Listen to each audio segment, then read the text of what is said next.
స్వాగతం. నమస్తే sir. Sir అయితే ఇప్పటికే ఆల్రెడీ ఇటు ఇరాన్ అమెరికా బృందాలు ఇస్లామాబాద్లో దిగిపోయాయి. కానీ నమ్మకం లేకుండానే శాంతి చర్చలపై వారు శాంతి చర్చలు కూర్చుంటున్నారు అనిపిస్తోంది. దీనిపై మీరేమంటారు సార్? ఎస్ అండి, ఇప్పుడు Islamabad, all eyes on Islamabad. మొత్తం ప్రపంచం దృష్టి అంతా ఇస్లామాబాద్ అంటే పాకిస్తాన్ క్యాపిటల్ మీద కేంద్రీకృతమైంది. యునైటెడ్ స్టేట్స్ ఆఫ్ అమెరికా నుంచి జేడీ వ్యాన్స్ ప్రతినిధి బృందం, ఇటు ఇరాన్ నుంచి ఇరానియన్ పార్లమెంటరీ స్పీకర్ బాగేర్ గాలిబత్ నేతృత్వంలో 70 మెంబర్ల బృందం ఈరోజు ఇస్లామాబాద్లో సెరీనా హోటల్లో మీటింగ్ అవ్వబోతున్నారు. ఈ మీటింగ్ ఏంటంటే అసలు ఎవ్వరికి ఈ వచ్చిన అమెరికా ఇరాన్ ప్రతినిధి బృందానికి కూడా ఒకళ్ళ మీద ఒకళ్ళకి నమ్మకం లే. ఎందుకంటే ఇరాన్ అమెరికా మధ్య no trust, absolutely no trust. కానీ 39 రోజుల భీకర యుద్ధం తర్వాత రెండు అలసిపోయినాయి, రెండు ఓటమి దాకా వెళ్తే ఒక రకంగా చెప్పాలంటే ఇరాన్దే పై చేయి అయినా ఇరాన్ కూడా సర్వనాశనం అయిపోయింది. ఇంకా ముందు యుద్ధానికి వెళ్ళడం కుదరదు. అమెరికా కూడా చాలా మోస్ట్ మైటీ మిలిటరీ పవర్ అయినా, ద గ్రేట్ యుఎస్ ప్రపంచ సూపర్ పవర్ అయినా అది కూడా యుద్ధం చేయలేని స్థితిలో. కాబట్టి ఇద్దరు ఇటు ఇరాన్ అమెరికా ప్రతినిధుల మధ్య ఎట్టి పరిస్థితుల్లో ఎవరికీ నమ్మకంలా. ఇప్పుడు ప్రస్తుతం ప్రపంచంలో ఉన్న all diplomats, all defence experts కూడా ఒకటే అంటున్నారు. ఇప్పుడు ఇరాన్ ప్రతిపాదించిన ఈ 10 సూత్రాల మీద అమెరికా, అది కూడా ట్రంప్ యాక్సెప్ట్ చేసి పీస్ డీల్ కుదురుతుందా లేదని అందరికీ సందేహం ఉందండి. కాబట్టి అందుకని మ్యాక్సిమం అంటే 99.9% ఎక్స్పర్ట్స్ ఇప్పుడు ఏం చెప్తున్నారంటే యుద్ధం మళ్ళా రీస్టార్ట్ అవబోతుంది అనే మనకి వినపడుతూ ఉంటాయి. కానీ ఇక్కడ నా అభిప్రాయం ఏంటంటే, as far as my mind, as far as my assessment regarding this war is concern, ఈ వార్ అనేది రీస్టార్ట్ కాదు. ఎట్టి పరిస్థితుల్లో యుద్ధం ఆగబోతుంది.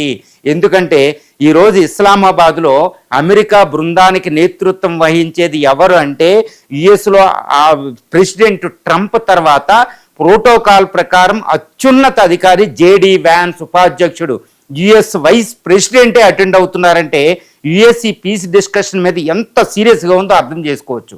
ఈవెన్ ఇరాన్ కూడా, ఇరాన్ ప్రెసిడెంట్ పెజాస్కియన్ తర్వాత అత్యున్నత ప్రోటోకాల్ ఆఫీసర్ ఎవరంటే ఇరానియన్ పార్లమెంట్ స్పీకర్ వస్తున్నారు.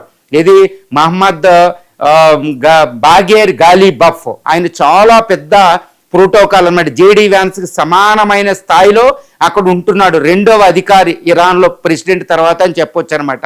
సో అంత అత్యున్నత బృందం, అంతకి 70 మంది అత్యున్నత బృందం, విదేశాంగ శాఖ మంత్రి వస్తున్నారంటే ఇరాన్కి పీస్ డిస్కషన్ అత్యవసరం అనమాట. కానీ ఇక్కడ నేను చెప్పేది ఏంటంటే ఎవరికి నమ్మకం, ఒకళ్ళకొకళ్ళ నమ్మకం లేకుండా చర్చించుకుంటున్నారు. ఇప్పుడు ఇస్లామాబాద్లో చూస్తే సెరీనా హోటల్ అంటే ఇరానియన్ ఇస్లామాబాద్ అంటే పాకిస్తాన్ క్యాపిటల్లో సెరీనా హోటల్లో వేరే రూముల్లో కూర్చుని మధ్యలో ఇస్లామాబాద్కి సంబంధించిన పాకిస్తాన్ దౌత్య అధికారులు ఒకరికొకళ్ళ సంబంధాలు, ఆల్ రూమ్లోంచి వీళ్ళు చెప్పింది ఏళ్ళ రూమ్లోకి, ఏళ్ళు చెప్పిన తర్వాత ఏళ్ళ రూమ్లోకి వస్తారన్నమాట. ఫేస్ టు ఫేస్ అనేది అక్కడ లేదు, పక్క రూమ్లో ఉన్న. చూడండి ఎంత అపనమ్మకం ఉందో. ఇస్లామాబాద్ వణికిపోతుంది. ఎందుకంటే ఈ పీస్ డీల్ కుదరాలి. పాకిస్తాన్ కూడా కీర్తి వస్తుంది, ఘనమైన కీర్తి వద్ద పాకిస్తాన్ చరిత్రలోనే. వణికిపోతున్నారన్నమాట. గల్ఫ్ దేశాలు వణికిపోతున్నాయి, ప్రపంచం వణికిపోతుంది. మళ్ళీ యుద్ధం ఎక్కడ స్టార్ట్ అవుద్దిరా బాబాని.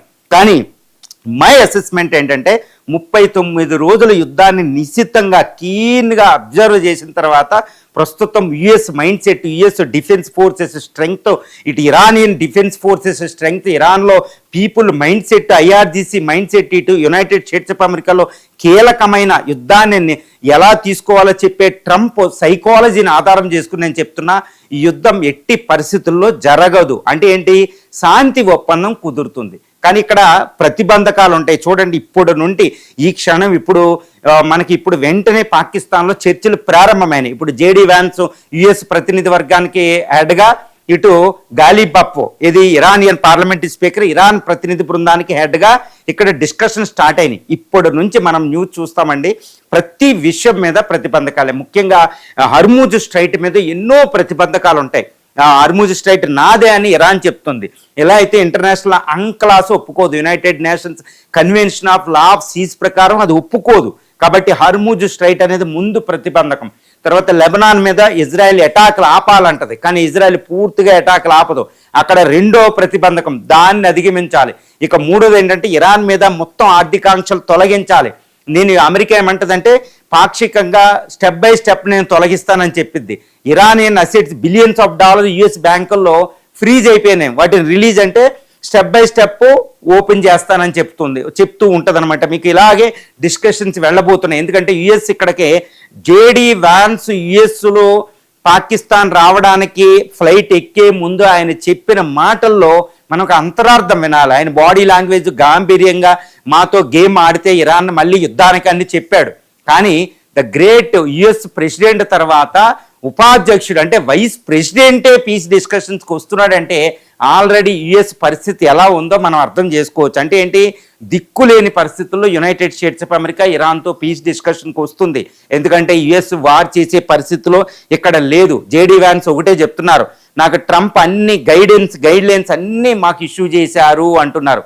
ఏమని చెప్తారంటే ట్రంప్ ఏదోలా పీస్ డీల్ కుదుర్చుకుని రా నువ్వే వెళ్ళు అని జేడీ వ్యాన్స్ని అక్కడ పంపుతున్నారు. జేడీ వ్యాన్స్నే పంపమని కూడా ఇరాన్ ఒక్కసారి పాకిస్తాన్తో చెప్పినట్టు తెలిసింది. కానీ అది మళ్ళీ వేరే ప్రతినిధులు, అంతకుముందు విట్కాఫ్ ఉండేవారు, విట్కాఫ్ తర్వాత ట్రంప్ యొక్క అల్లుడు జేడ్ కుష్నర్ ఉండేవారు. వాళ్ళకి యాడెడ్గా యుఎస్ వైస్ ప్రెసిడెంట్ అంటే అత్యున్నత పైన స్థాయిలో స్పాట్లో డిసిషన్ తీసుకునే అధికారి అక్కడికి వస్తున్నాడు అనమాట. రాజు కూర్చున్నట్టే ఇక్కడ సంధి ప్రయత్నాల్లో రాజు కూర్చుంటే స్పాట్లో డిసిషన్స్ అయిపోతూ ఉంటాయి అనమాట. ఏదో ట్రంప్తో ఫోన్లో మాట్లాడడం అంతే. జేడీ వ్యాన్స్ డైరెక్ట్గా ఫోన్తో మాట్లాడగలుగుతాడు. అదే జేడ్ కుష్నర్ విట్కాఫ్లు ప్రోటోకాల్ ఒప్పుకోదు, మధ్యలో ఉండాలి. కానీ జేడీ ట్రంప్తో డైరెక్ట్గా అక్కడే డిసిషన్ అయిపోతుంది. ఇక్కడ కూడా ఇరానియన్ పార్లమెంట్ స్పీకర్లు ఇరానియన్ అబ్బాసి అరాక్చి డైరెక్ట్గా ప్రెసిడెంట్తో మాట్లాడి అక్కడికక్కడ ఐఆర్జీసీ చీఫ్లు ఉన్నారు, అక్కడికక్కడ డిసిషన్. అంటే ఇస్లామాబాద్లోనే డిసిషన్ తీసుకునే కెపాసిటీ ఉన్న ప్రతినిధులు ఇక్కడ అటెండ్ అవుతున్నారు. అంటే అక్కడికక్కడ స్పాట్లో డిసిషన్ అవుతుందంటే it's a ray of hope అనమాట. అంటే ఎట్టి పరిస్థితుల్లో ఈ శాంతి చర్చల మీద రెండు దేశాలు సీరియస్గా ఉన్నాయి, ఒకరికొకరు నమ్మకం లేదు. కానీ తప్పనిసరి పరిస్థితుల్లో రెండు దేశాలు ఉన్నాయి కాబట్టి ఇక్కడ శాంతి చర్చలు జరుగుతాయి. ఎట్టి పరిస్థితుల్లో 100% మీకు మరలా యుద్ధం స్టార్ట్ అవ్వదు. 100% అండి. నా అసెస్మెంట్ అదే చెప్తుంది, నా మైండ్ అదే చెప్తుంది. ఇంకో విషయం ఏంటంటే ఇప్పుడు 2 వారాలు అంటే ఏప్రిల్ 8 నుంచి పీస్ డీల్ మొదలవుతాయి. 2 వారాలు ఏప్రిల్ 22, 23 తారీఖులో అది ఎండ్ అవబోతుంది. ఒకవేళ అప్పటికి ప్రతిష్టంభన ఏర్పడి ఏదన్నా ఒక ఇష్యూ మీద వాళ్ళు కోపపడి వెనక్కి వెళ్ళే పరిస్థితి కూడా వస్తుంది, మళ్ళా తిరిగి రావాల్సిన పరిస్థితి వస్తుంది. వచ్చిన తర్వాత అక్కడ మళ్ళీ ఒకవేళ ఏప్రిల్ 23కి 2 వారాల గడువు ముగిసిపోయి మళ్ళీ యుద్ధం స్టార్ట్ చేయవలసిన టైం వచ్చిన యుఎస్ ప్రెసిడెంట్ వీళ్ళు పొడిగిస్తారు కూడా సీజ్ ఫైర్ని. దానివల్ల ప్రాబ్లం లేదు. 100% we will have a piece deal between the aggressive parties like United States of America Iran మధ్యలో కంపల్సరీ ఉంటుంది. ఇప్పుడు పాకిస్తాన్ అనేది ఇక్కడ ఎంత సీరియస్ అంటే చాలా సీరియస్గా యాక్ట్ చేస్తుంది. దాని వెనకాల ఇటు చైనా ఇటు రష్యా అక్కడ సపోర్ట్ అనేది ఒకటి ఉంది. ఇటు Gulf countries Turkey Egypt Oman దేశాలు మీడియేటర్స్గా అక్కడ ఉన్నారు, వాళ్ళ అంబాసిడర్స్ ఉన్నారు. సో చాలా జరిగేది ఇస్లామాబాద్లో పాకిస్తాన్ మీడియేటింగ్ అనే పేరు మాత్రమే, కానీ ఎన్నో దేశాలు ఇక్కడ ఉన్నాయి. ఇరాన్ ప్రతినిధులు ఈ రోజు ఇక్కడికి వచ్చారంటే చైనా జీ జిన్పింగ్ పుతిన్ కూడా ఇరాన్ పీస్ డీల్కి వెళ్ళమని చెప్పడం వల్ల అక్కడికి వచ్చారు, లేకపోతే అదర్వైజ్ ఇక్కడ దాకా కూడా అది రాదు. ఇటు ట్రంప్ ఇప్పటికే జీ జిన్పింగ్ పుతిన్తో మాట్లాడడం జరుగుతుంది, వాళ్ళతో టచ్లో ఉండి పీస్ డీల్కి ఎయిర్పోర్ట్లో ఆ బ్యాక్గ్రౌండ్లో ఎంతో అంటే ఈరోజు ఇస్లామాబాద్లో మనకు కనిపించే ఫేస్లు మనకు కనిపిస్తున్నాయి. కానీ బ్యాక్గ్రౌండ్లో డిప్లొమసీ జరిగిద్దంటే ఆల్మోస్ట్ ఆల్ వరల్డ్ పవర్స్ ఇక్కడ ఇన్వాల్వ్ అయినాయి, ఇంక్లూడ్ ఇండియా కూడా ఇన్వాల్వ్ అవుతుంది. ఎందుకంటే ఇరాన్ మీద ఇటు ఇజ్రాయిల్తో నువ్వు లెబనాన్ కాస్త తగ్గు అని ఇండియా మాత్రమే చెప్పగలదు. పుతిన్ చెప్పుడు ట్రంప్ చెప్పినా వినే పరిస్థితిలో ఇజ్రాయిల్ లేదు. ఎందుకంటే శాంతి కావాలి. హర్మూజ్ అనేది అందరికీ అవసరమే, ఇంక్లూడ్ ఇరానియన్ ప్రతినిధులు ఇటు జపాన్ సౌత్ కొరియా ప్రతినిధులతో కూడా విదేశాంగ శాఖ మంత్రి మాట్లాడారు. అంటే 100s of countries are involved now. Not only Israel ఇది ఇరాన్ అమెరికాయే కాదండి, ఇస్లామాబాదే కాదు, 3 దేశాలే కాదు, 100s of countries చాలా సీరియస్గా యాక్ట్ చేస్తున్నారన్నమాట. కింద డిప్లొమాటిక్ మిషన్స్ అంటే చాలా అత్యున్నతమైన స్థాయిలో ట్రాక్ 1 డిప్లొమసీ ఇదవుతుంటే ట్రాక్ 2 జరిగిద్ది, ట్రాక్ 3 డిప్లొమసీ జరుగుతూ ఉంటుంది. ఇంకా కింద ఇంకెన్నో అనఫీషియల్గా జరుగుతూ ఉంటాయి. వ్యూహాత్మకంగా ఒక బ్యాక్గ్రౌండ్ సిద్ధం చేస్తారన్నమాట. నేను ఎప్పుడు చెప్తున్నా, యుద్ధం మొదటి రోజు నుంచి 39th డే వరకు అప్డేట్ చెబుతూ ఉన్నప్పుడు పక్కన ప్రతిరోజు ఒకటి చెప్పేవాడిని, ఈ భీకర యుద్ధం జరుగుతున్నా బ్యాక్గ్రౌండ్లో తెర వెనుక శాంతి చర్చలకు ఏర్పాట్లు జరుగుతున్నాయని. ఇదిగోండి ఆ శాంతి చర్చల ఫలితమే సీజ్ ఫైర్. ఈరోజు మనం ఇప్పుడు ఇస్లామాబాద్లో ఈ ప్రతినిధులు డిస్కస్ చేసుకోవడం మనం చూస్తున్నాం. JD Vance is so serious about the piece deal. అందుకే ఆయన అక్కడికి వచ్చాడు, మళ్ళీ యుద్ధం స్టార్ట్ చేయడానికి కాదు. తర్వాత Iranian the great speaker second protocol officer అక్కడికి వచ్చాడంటే పీస్ డీల్ కోసమే. ఇద్దరు హోప్ఫుల్గానే ఉన్నారు, కానీ ఇద్దరికీ నమ్మకంలే. ఇప్పుడు ఎవ్వరికీ నమ్మకంలే ప్రపంచంలో. ఎందుకంటే 10 ప్రతిపాదనలు అంత విపత్కర పరిస్థితుల్లో సంక్లిష్టంగా ఉన్న యుద్ధానికి ముందు అమెరికా ఇరాన్ ప్రతిపాదించిన సిద్ధాంతాలు శాంతి ప్రతిపాదనల కంటే ఇప్పుడు ఇరాన్ ప్రతిపాదనలు ఉన్నాయి, అమెరికా ప్రతిపాదనలు లేవు. అయినా జేడీ వ్యాన్స్ అక్కడ ఉన్నారు ఇస్లామాబాద్లో. అంటే 100కి 100% మనకి యుద్ధం జరగదు. పీస్ డీల్ 100కి 2 రోజులు లేట్ అయినా 100కి 100% పీస్ డీల్ ఉంటుంది. ప్రస్తుతానికైతే యుద్ధం ఆగిపోతుంది. అయినా అపరిష్కృతంగానే ఇప్పుడు ఇరాన్ ఇజ్రాయెల్ సమస్య ఉండిపోతుంది. అది మత మౌఢ్యానికి క్రూసేడ్స్కి సంబంధించింది కాబట్టి మళ్ళీ ఎప్పుడైనా యుద్ధం మొదలవుద్ది. కానీ ప్రస్తుతం